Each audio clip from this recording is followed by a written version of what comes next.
invitation to talk. Can I just check that people can see my share screen and my mouse cursor? Yeah, brilliant.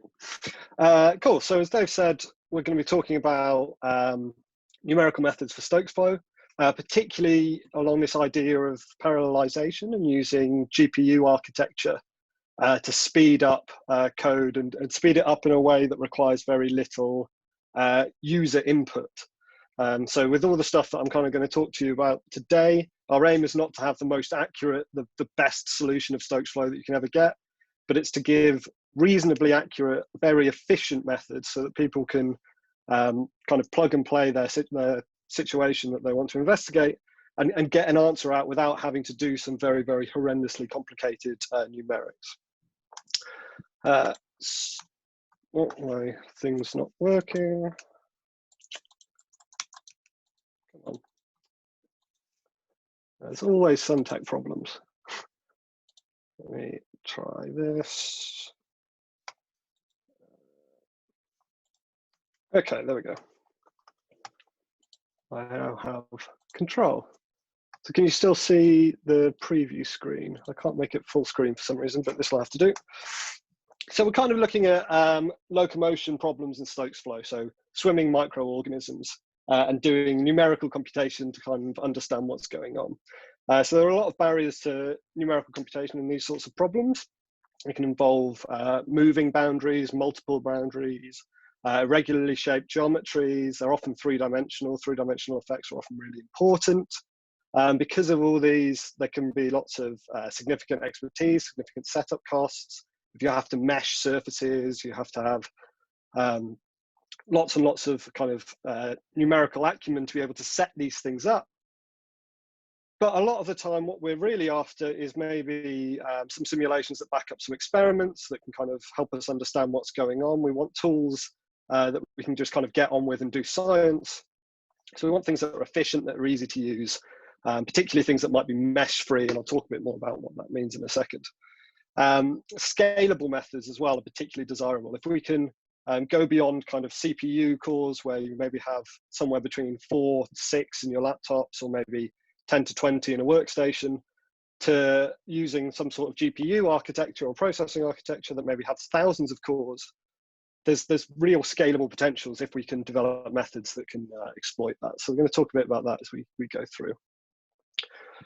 So just a quick outline of what we're going to talk about. So these regularized Stokeslet methods for locomotion, particularly some efficient discretizations of the boundary integral equations that Dave and I have been working on for the last few years.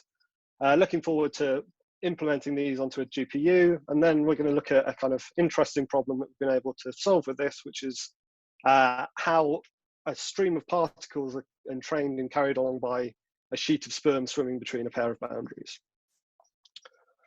So where to start then? Well, we'll start with a great method called the method of regularized Stokeslets. So it's a numerical method for solving Stokes flow, and it makes use of the fact that there exists a Green's function for Stokes flow in the case that we have flow forced by a point force. And if we smooth out that point force so it's something slightly easier to deal with numerically, there's a regularized Green's function that corresponds to that problem called the Stokeslet or the regularized Stokeslet. This has a lot of advantages over doing something like boundary element methods in that we don't have to worry about meshes with connectivity tables and lots of tough coding to kind of set up a problem. All we do is we kind of discretize our problem, such as our model clammy over here, with these little dots that discretize the problem, place a regularized Stokeslet at each node, and then we can obtain a regularized Stokeslet boundary integral equation for some unknown force distribution F, where we've imposed some movement, and we can solve this system for the Stokeslet kernel Sij here. So this is a really nice method. It does a lot of the things that we want. And we're going to kind of look at how we can kind of go further and kind of make this more efficient and more usable going forward. So how would we solve this boundary integral equation? Well, we've got some known form for the Stokeslet that we're trying to integrate. We've got some unknown force distributions over some sort of surface. So in this case, our clammy body, and then the beating flagella. Well, we've got an integral equation, so we apply some sort of quadrature rule. Here, we're assuming that the forces are constant over segments of the surfaces, and we're just summing with Q unknown degrees of freedom to find our velocities, find our unknown forces, and then get the velocities. So this is great, this works, and it works really well, and it's really useful for solving lots of problems. The downside to it is that it requires many degrees of freedom for accurate results. So our Q here, our capital Q, which is the number of F's that we're trying to solve for, the number of Stokeslets that we've placed over our swimmer, that needs to be very, very high to get good, accurate results. So let's have a think about why that is, and then we'll think about how we can improve it. So we've got this discretized integral equation here, and it's kind of got two parts. There's the Stokeslet kernel, and there's the unknown tractions. So the Stokeslet kernel looks something like this. So a Stokeslet at a single point here in the center of this blob. You see it's rapidly varying over a small area. So to get this and integrate this accurately, we're going to need lots and lots of points. And this is kind of where the Nyström discretization falls down. We need large numbers of points to get this rapid variation in the Stokeslets integrated well. And obviously we have Stokeslets at every single one of these points, so that's a lot of quadrature points that are needed. If we think about the problem of a sphere just rotating, so rigid body rotations, then the traction on the surface of that sphere is actually very slowly varying. So we're putting in a lot of degrees of freedom for our forces, but actually we're getting something that's only needs to vary very slowly. So it'd be great if we could have something that looks more like this, that's a nice coarse discretization for the force that captures that slowly moving behavior, doesn't put too many points in, doesn't over specify what's going on, but we really do need the large number of points for evaluating the Stokeslet kernel. So we can combine these two, and we can think, well, we know what the Stokeslet looks like. Actually, evaluating the Stokeslet is fairly cheap. We can do this in lots and lots and lots of points numerically without too much cost, but we don't need all the degrees of freedom because we are only trying to capture something that's varying fairly slowly. So we can apply a different sort of quadrature rule. We can actually use some sort of interpolation rule on this previous equation, where we can say, well, we're going to keep these Q Stokeslets, so we have this nice fine Stokeslet distribution for getting this accurate quadrature integral. But we're going to reduce the number of force points we have. And then we're going to just interpolate between every Stokeslет and every force point, so between the red dots on this sphere and the black dots, which you should just be able to make out, via some sort of, so we're using nearest neighbor, but some sort of interpolation rule. So here, this new matrix here is a nearest neighbor matrix. So it's 1 when the quadrature point and the force point are close to each other, and it's 0 when it's further away. So it's just taking all the nearest points around that force point, integrating over that, and ignoring the rest.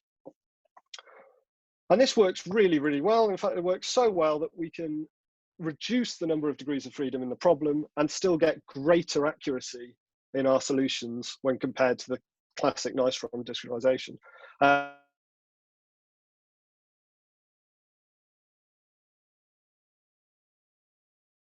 So in fact, if we use some kind of body sphere, we can get more accurate results using this nearest method than the Nyström method with 10 times fewer degrees of freedom. So we can decrease the number of equations that we're having to solve by an order of magnitude, and we can still get more accurate results. We end up with these two. The trade-off is that we have to develop 2 different discretizations, but there's still no meshing. There's still no really complicated numerics that has to go into it. It's kind of retained most of the ease of use of the original method of regularized Stokeslet implementation. So that's really good. And this allows us to solve a whole range of problems with lots of different types of boundaries. So you could swim in between rigid plates. That's something we deal with in the lab a lot, where we take a semen sample, we place them into a chamber that's kind of 10 micron separation flat plates, and we see how they swim. We can look at things that are slightly more complicated. So fluid-filled parcels in the developing embryo so this is 112 individually modeled beating cilia that kind of whirling around. And we can look at particle transport due to the fact that we have these beating cilia in these enclosed environments to understand the symmetry breaking problem, which is a really interesting problem that we've been looking at recently. So this is great. It's really helpful. It would be even better if we could go beyond just this kind of CPU programming notion of just taking a set of solutions, piling through them, and we can look at something that's more distributed. So we're doing lots of calculations simultaneously, lots of small calculations simultaneously, to speed up the code and actually be able to do more with what we've got. So how is this method implemented? Well, these sort of locomotion problems can be written as some sort of initial value problem. So essentially we have some position of our swimmer, maybe in 3D space. Maybe it's described by some body vectors that describe its orientation. And then the change of these, we can write as an initial value problem where we're essentially just solving this discretized boundary integral equation for some unknown forces F to get our velocities.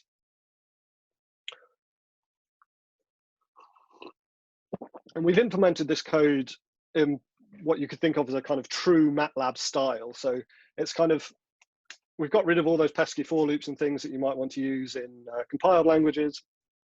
But it's kind of more than that. We kind of bring everything together to take into account the way MATLAB works, which is exploiting linear algebra properties, exploiting kind of inbuilt MATLAB functions that really know how to do fast operations and can be updated with new algorithmic development.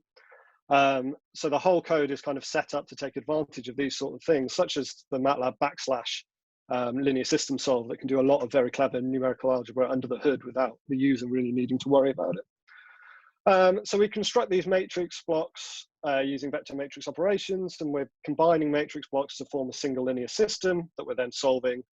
And the way the whole thing's set up is to exploit the MATLAB kind of ODE 45, ODE 15S, ODE solver toolbox. So we don't necessarily need to worry about how the solution's going on. That can be updated without us needing to worry too much about it. We're just setting up this linear system that can then be solved and can be exploited. And this really has advantages because it means when things update, such as this / command for solving a linear system, maybe, so recently MATLAB updated it to take into account GPU architecture and be able to run on the GPU. It means we don't have to do anything extra to our code, or very little extra to our code, to make sure that it can take advantage of these things. So where are the costs then in what we're doing? So you can pretty much look through the code and you can profile everything that's going on. And there's kind of three main parts to this algorithm that contributes 90 to 99% of the cost, so a vast amount of the computational cost. So that's constructing the Stokeslet matrix multiplied by the nearest neighbor matrix. So that's this Q sum here. So that's the large number of quadrature points to get accurate integration of the Stokeslet matrix. So many small, simple calculations, and then multiplying by a matrix of ones and zeros. There's constructing the whole linear system from these pre-calculated matrix blocks, so just bringing all the memory together into one large linear system that has some overheads. And then there's solving the linear system. So that also has some overheads. So one thing that's kind of clear here is that this is a problem that was really amenable to GPU programming. So it's some people think that GPUs just automatically speed up code. That's not necessarily the case. There's a lot of things that kind of go on and need to happen in order for a GPU to make a difference, but also a program has to be amenable for GPU programming. So there are some tasks that are just inherently parallelizable. There are some tasks that are just inherently serial. Serial tasks do not perform very well on GPUs. They need to wait for the previous thing to be done. So something like an ODE solver, you can't solve 10 time steps down the line before you've solved your first time step. So an ODE solver, inherently serial, not very amenable to GPU programming. Solving a linear system, constructing a matrix where you've got lots of small calculations, such as this Stokeslet matrix, very amenable to GPU programming, because we can do all these little individual calculations. We can do them all at the same time. They don't need to worry about whether previous ones have been done or not. So this is kind of where we can really gain the speed ups that will make this code more efficient. So in terms of what we actually need to change the code, so I've told you we've kind of written the whole code to take advantage of MATLAB development. There's actually essentially only two changes we need to make to the whole nearest code in order to make it take advantage of GPU processing. So we need to cast the vectors to the GPU, so send memory from the CPU and the CPU RAM to the GPU. So we do that using this GU array option here. So we take our vectors of force points and our vectors of quadrature points, and we just send them over to the GPU. We can then do all the calculations on the GPU, and because these are GPU arrays, MATLAB knows how to deal with that, knows that these are calculations going on the GPU, we don't need to worry about them. And then once we're ready to solve, once we've solved our linear system and we're ready to plug our answer into the ODE solver, we just use this gather command that kind of brings everything from the GPU back to memory that the CPU can access so it can process it, and then we keep going like that. So there's some overheads in moving memory about, but actually with this code and with the benchmarks that I'll show you in the next slide, those are very, very small costs compared to the gains that we get by using a GPU. A lot of benchmarking. This is quite a busy slide, so I'll talk you through it. So we've used 3 machines for benchmarking. One is M1 here, which is a local workstation. So it's got 2 fairly good CPUs with 12 cores each, 128 gigs of RAM. So that's split 64 gigs for each CPU. And it also has access to this NVIDIA Quadro processing card. And then we've got some compute clusters. So M2 is a compute cluster with well, they're both water cooled. It's got a fancier CPU and some RAM. And M3's got the same system, but with a Tesla P100 GPU. So that's a very fancy GPU. The GPU on M1 is slightly less fancy. So those are kind of thrown in there for those of you who like nerdy benchmarking stats like me. If you're not like that, there's a lot of people aren't. The things you need to worry about is just, we have 2 machines, one with GPU, one without, and we're comparing what the times are. So if we look at the front top row here, we have the time takes to construct the Stokeslet matrix. We have the time it takes to construct the whole linear system, and the time to solve the linear system. So these are the 3 things that I've said to take 90 to 99% of the computational time. In orange, we have CPU calculations, so on the machines without a GPU. And then in purple, we have the machines that use the GPU, use the parallelization. And what we can see here is there are really kind of significant performance gains to be had, particularly for large numbers of degrees of freedom. So if we're 10 to the 4 number of degrees of freedom, we're kind of looking at a speed up of around 20 to 30 times by implementing the GPU, just by making these 2 changes in the code that I showed you on this slide. So order of magnitude speed up, definitely not an order of magnitude more effort on the coder's behalf. It's great. Probably way more than an order of magnitude effort on MATLAB's behalf, but we don't need to worry about that. So that's great. That's why, you know, the universities pay all the money to MATLAB. And we can really have a look at this. Some interesting facts here kind of illustrate the points that I've been talking about with regards to why GPUs don't necessarily always speed up code. So if we look for a small number of degrees of freedom, so kind of 100 points, we actually see the GPU calculations performing worse than CPU calculations. That seems really weird. It's really counterintuitive, but that's because of this memory transfer that I was talking about. So if we don't have a lot of degrees of freedom, we don't have a lot of calculations to do, then the memory transfer becomes much more significant in terms of a percentage of the overall time. So if we're solving a small problem, really GPUs, that's not what we want to be doing. But for these large problems, we can get really significant gains. I should say that these benchmarks are for a single iteration. So a single iteration of constructing a single iteration of solving the linear system. It's not like a real world problem where if you're solving an IVP, you need to solve it at every single time step. You need to be doing this. So these gains are going to be cumulative as we go along. So if we benchmark the same sort of thing on a real world problem, so this is this embryonic node that I talked to you about. So we've got 112 beating cilia. We simulate it for 1,000 beats. To calculate the driving forces, that's 40,000 near enough scalar degrees of freedom. And what we're going to do is we're going to put in either 1, 10, or 100 particles, and we're going to simulate this particle track as these cilia beat them around. So we can see, so for 100 particles, the CPU calculations, we're taking order 10 to the 5 seconds. And the GPU calculations are taking order 10 to the 4 seconds. So slightly less than order of magnitude speed up, but still kind of 7 to 8 times, almost 10 times in the best case. So really, really big savings, especially when you think about what these numbers mean. I mean, 10 to the 5 seconds is a long time. 10 to the 4 seconds is much, much more manageable. So that's great. So we can do this, we can speed it up. It doesn't require a lot in terms of user input. The way we've kind of implemented it in the code, there's just a flag. So all this code, as you'll see on the final slide, is available on GitLab, so anyone can download it and have a play with it. There's just a processor flag in there that's either CPU or GPU that does all the heavy lifting for you. That's all you need to worry about. Obviously, the thing we're really interested in is how can we use these tools to develop science, to really understand things that are going on. You know, it's fun doing all the coding, but really what we're after is solving some interesting biological problems. So one problem that we've kind of looked at is particle transport by a sheet of sperm swimming between some parallel plates. So we've got two rigid plates here, separated by what is equivalently a 10 micron gap. So we're scaled with flagellum lengths here. We've got 9 individually modeled sperm, so they're initiated in a line here, all pointing in the same direction. And then we've got a whole load of particles that are just sitting in the fluid, and then as the sperm swim, we're going to watch how those particles kind of disperse. So we've got 15,600 scalar degrees of freedom for the boundaries, so rigid boundaries. We're imposing no flow conditions.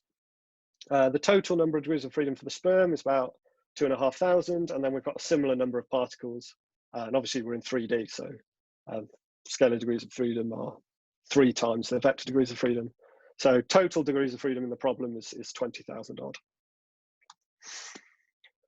So we're going to let these sperm go, and we're going to see what happens. So on the left, or on both, we're kind of plotting fluid velocity disturbance on a log scale, so we can actually see the differences.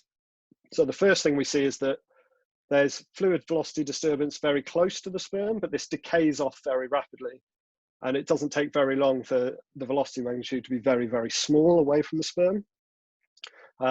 This is a snapshot, 5 beats of the sperm flagellum, so they're fixed beating into the simulation. And we can kind of see that the front of the particles have been pushed along ahead of the sperm. So in terms of scale, after 5 beats, they basically reached where the edge of the original particle square was. So they've kind of caught up to where the particles started from, and they've pushed this front of particles slightly ahead of them as they go. On the right-hand side, we've got instantaneous streamlines, so we can see what's kind of going on, and beat averaged fluid velocity magnitude. So over a single beat, what's the average fluid disturbance that's going on. And we can see, even though the magnitude of the fluid disturbance is very, very small away from the sperm, they are propelling fluid in a kind of forward direction. In the direction that they're traveling, they're propelling fluid and therefore the particles ahead of themselves. So if we look forward another 5 beats then, what we see is something really quite interesting. So the front of the particles is actually moving, is accelerating further away from the front of the sperm. So the gap between the start of the sperm front and the start of the particles is now further away, which is kind of a really interesting counterintuitive phenomenon. You wouldn't really expect this to happen, but it does. It is going. We've kind of verified all these simulations. And it's not something you'd necessarily see unless you've managed to be able to do these calculations with this huge number of degrees of freedom. So that's really cool. And we can kind of go further, and we can see this pattern kind of increasing. And we're on the same scale, so the fluid disturbance, the fluid magnitude is now slightly higher, but it still decays, pretty rapidly as well. So these particles are being brought along in the flow, but they're being brought along at faster than the speed that the sperm are actually moving forward. So that's really interesting. We don't have any Brownian motion of the particles or anything in here either. This is all just deterministic. So that kind of wraps up what I've got to talk about. So I kind of gave you an introduction to this nearest package that Dave and I have been working on for the kind of last 2 to 3 years now. So we gave a workshop on it in the last in-person BAFSIG meeting, which was really good fun. And like I said, it's all on GitLab, and the URLs are on the next slide.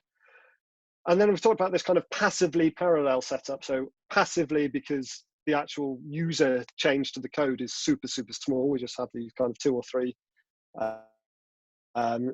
commands to send to the GPU and bring back from the GPU, and how this gives an order of magnitude speed up. slightly more in some cases, very slightly less in other cases. So there are more complicated methods out there. There are fast multiple methods, tree code, force coupling, methods that kind of get order n log scaling, order n log n scaling with number of degrees of freedom. So what we have here is an order n cubed complexity, but all these methods require a lot more from the user. So they're great if you can use them, they're great if you know how to set them up. What we're really trying to go for here is stuff that other people can use, especially experimentalists who might not be as numerically savvy as some can use and can get really useful results out of. So I'd just like to say a quick thanks to Dave for inviting me, but also to the organisers of the Stokes at 200 meeting. So this work has been going into the special issue for that. And all these computations have been done on the University of Birmingham Blue Bear HPC, which we have been absolutely hammering to get these benchmarks out. As you can see, if we're getting simulations that are taking 10 to the 5 seconds, and we're doing a lot of them to get robust results, we've been losing a lot of CPU hours. So it's been great.